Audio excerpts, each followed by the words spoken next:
Mistral has just rolled out a new tool that is keeping it, I think, competitive with most of the other AI players, and that is deep research. Now, for those that have been following Mistral for a while, you'll know that this is an interesting company. It's based in France, over in Europe, and it's kind of the biggest AI competitor to ChatGPT and Grok and Gemini over in Europe. Now, it has a bunch of really interesting kind of features that ChatGPT and other players over here don't have. It's trying to compete, but it does seem like some of these features that it rolls out are a little bit behind. Deep research, many months ago, most of the American companies they've just implemented it, but they're doing some interesting things for enterprise customers in different sectors that make it a little bit trickier. And so they're actually able to still grab a sizable part of the market. So I want to dive in today on the podcast on what exactly is included in their deep research, why it's slightly different than what's happening with some of the American competitors, the industries they're targeting, and overall where Mistral is, because I think they have some interesting stuff that they're going to be working on in the near future. So let's dive into all of that. Before we do, I wanted to mention, if you want to try out any of the top AI models, I would love for you to go check out aibox.ai. It's my own startup, and we just released a beta playground where you have access to the top 40 AI models, including models from Mistral, Meta, Google, DeepMind, Cohere, Anthropic, OpenAI, tons of image models and audio models that you may not have tried. And I find that every single model is good at different tasks. So this is a place that I love to go and compare them. You can get a result to get regenerated by a new model and compare it side by side. There's some tabs to compare all, the same response from tons of models side by side. You can switch what model you're talking to mid-chat. You can get images and audio and text all generated in the same thread. It's super useful. And you can store everything in your media storage. So you get access to all of your files in one place for one subscription. So go check it out. The link's in the description, aibox.ai. All right, let's get into what Mistral has released with their new deep research mode. So the first thing I wanted to say is kind of a quote from Mistral's head of product, which is Eliza Salamenka. And she said, "What the model does is really go and look into a big variety of sources on the web to answer a specific question. We believe this feature is going to be very relevant for both customers and enterprise use cases.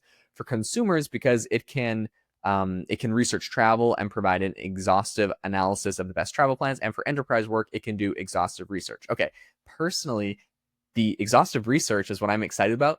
If you know me, you know my absolute pet peeve of all time is whenever anybody demos any new advancement with AI, they're like, and it can plan travel itineraries. Like, this is like the golden crux of like planning. Like, it doesn't take you, I don't know, 5 seconds to go find an itinerary that someone else posted online and go look at Google Flights. But I mean, I digress. I hate this example because I think there's so many incredible use cases for these AI tools, and planning your travel itinerary is just like not the number one thing I'd think of. But every single person demos that use case every single time. It's just like without fail, they'll say it can plan your travel itinerary. It's like, okay, big whoop, whatever.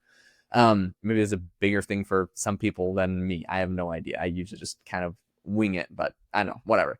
In any case, I do think this is interesting. This is available for all of their different tiers. So they have free, pro, teams, and enterprise. And I'm over on their website right now. If you're watching on Spotify or YouTube, you can see I'm sharing my screen, but otherwise I'll explain. And basically on their website, they have something that looks very similar to, ChatGPT for a website. You have the ability to do voice mode, so you can dictate whatever you're saying to it. They have a whole bunch of different tools. They have a code interpreter. They have image generation. They have a canvas, which they also have just launched, and web search. You can select what tools you'd like it to use. And then, of course, they have this think button. Now, I think they're pretty much copying kind of what like Grok did, the way they rolled it out with like a think button, which Grok has now actually removed that button. I believe is sort of probably just on by default. But for a while, there was like a think button. And if you click the think button, this is where it's going to do the quote unquote deep research, right? So there's the basic fast answers, then there's the think button. They have actually something else that's really cool that I haven't seen everybody else do. And that is there's something called pure thinking, and there's something called 10x speed. So you can have think mode enabled. So basically what you're saying is like, I want a response. I want your best response. So beyond just your regular, I want your best response. But if you're like not doing math or coding, then it's like, it doesn't have to be so analytical. So you can just do the 10x speed. So it's like, I want you to think, but do it fast, basically. It's just a question about something like not insanely technical. Now, if you have something that's insanely technical, if you're trying to do code, if you're trying to do math or something that it's like you need it to like be a calculator basically. They have this pure thinking mode. You could toggle on pure thinking, and that is like you are a computer calculator, figure out this problem in a very analytical, basically math and coding way. It disables all the other tools that are trying to think about how to make it happy and friendly and fun and EQ and whatever. Like nothing matters. Just like be an engineer and figure this thing out. So I do think that's really cool that they have that option. They also have some things they're calling agents, which are pretty cool. So I think that overall Mistral's got a lot of really exciting things they've rolled out. And this new deep research is fantastic. It's not new, like everyone else is doing it now, but I think it makes them competitive. So I guess a lot of people have asked, like, what do they do that's different? Like, why do people use Mistral? It's a pretty popular topic. I know every time I make a video about Mistral on YouTube, it's like one of my best performing like topics that people are always interested in. And Mistral essentially has a very interesting use case. I mean, a lot of people I think in Europe will use it because they're patriotic, maybe in France and Europe. I mean, don't hate me for saying that. I'm sure like it's a pretty decent model too, but I think that's why a lot of people use it there. They're like, I don't want to just use American tools. So, I get it. A little patriotic nationalism, or I don't know, you're nationalistic of the European Union, whatever that's called.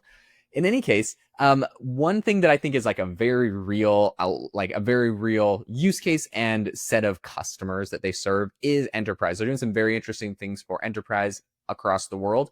And this is what Salmanika said about this in particular. She said, a lot of customers who have very sensitive data don't actually use cloud services, or if they do it on their own premise with virtual private clouds. So in order to address this, essentially, Mistral's LeChat and all of they have a whole productivity suite. Essentially, they're connecting to all the enterprise's data on premise. So in other words, essentially companies can go and use LeChat. They can use this deep reasoning and their other tools and all of the capabilities to look at their own internal data without having to upload anything into the cloud. This is the concept that Apple is moving towards, although Apple's, chronically behind on everything AI. But like Apple's iPhone, the whole concept was like, look, we're going to roll out an AI model, but it's going to be running on your phone. It's not going to have to connect to the cloud. And like, that was kind of what a lot of people were excited about with Apple Intelligence. They're like, oh, this would be sweet. You have like basically ChatGPT, but it's not pinging a server somewhere, sending my data there, whether ChatGPT says it's secure or not. Like hacks happen, leaks happen. Who knows what shady stuff Meta's been doing for the last 20 years. That crap happens. So like, I think people are just like generally skeptical of big tech companies with their data. And if you can have something that locks your data down to your phone, I ask it a question and it's not leaking out. I'm talking about some rash I have on my elbow, and now it's like off in the cloud somewhere, and it's saved in ChatGPT memory that Jaeden gets rashes on his elbow or something, right? Like it's just basic things you don't want to you don't want these AI models storing forever.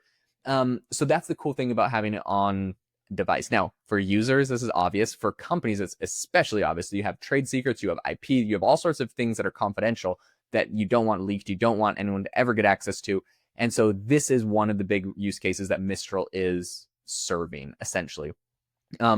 What's I think a big differentiator is that against other companies like OpenAI, Azure, Gemini, which is Google Cloud hosted, it essentially means that the fact that all these companies are using Mistral in this way to secure their data, doing this on premise, because Mistral kind of was releasing all these open source models, so people could just run them on their own stuff. And once they got used to it and kind of started working with them, it also opens the door for Mistral to sell them tools in their other tools in their productivity suite, right? So it's like basically we're using this as our foundational model. Maybe they're using an open source version for quote unquote free, but now we want to connect it with other tools, and so Mistral will come in and sell them solutions for that.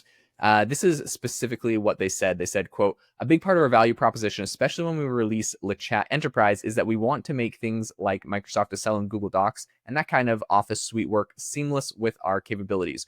So the connectors we release with LeChat Enterprise are actually one step in that direction. We're building these connectors internally because we believe this is going to be a key for using LeChat as a productivity enabler in the business context. So overall, I'm really excited for this. There's a whole bunch of cool tools that have been rolled out. Other than just this deeper reasoning thing, there's a bunch of other updates that I got today. One of them is essentially the fact that so I think in the past they're kind of their reasoning or their model that used to be able to do complex tasks. It was only available in English. Now it supports French, Spanish, Japanese, and other languages, which is kind of funny that it was only in English considering it's a French company. But, and you know, the French support came after. Obviously, it's a bigger user base, but I still think that's kind of funny. It can also switch code between languages mid-sentence, which is pretty cool, right? So you might be writing in Python, and then all of a sudden you switch to, you know, another coding language mid-sentence, which is very interesting. And then it also has the addition of projects, which essentially can help users stay organized. You can group chats together, documents, and ideas, all basically organizing everything you're doing. Each project can have its own default library, and it can remember what tools and settings you've enabled, which is really useful. So overall, like, Mistral's building a lot of these really cool products and tools into there, like things that I've been, you know, begging ChatGPT to do for ages. And so like, I'm really bullish on that, and some of the things that they're doing with enterprise, the way that they're able to host their models offline, you know, locked down for an enterprise to run it on their own services. I think that's amazing. It's just not something we're seeing OpenAI really serving. I guess they tried to do like custom you know, servers with Azure. They do have some options there, but I think Mistral's doing this in a bigger way. So it's very, very interesting. And I think that with the addition of their new deep research, they're going to be a serious competitor in this space, assuming they can keep up, right? Everything's changing rapidly. So now they're kind of caught up, but will they fall behind? We'll see. It's definitely not the company that releases things first, but it's a pretty serious competitor. It's got some unique value proposition. So it's an interesting company. I'll keep you up to date on everything rolling out with Mistral in the future. Thank you so much for tuning into the podcast today. I hope you guys all have a fantastic rest of your day. Make sure to try out AIbox.ai if you want to check out the latest from Mistral and all of the other top AI models all in one platform for $20 a month. And I hope you guys all have a great rest of your day. I'll catch you next time.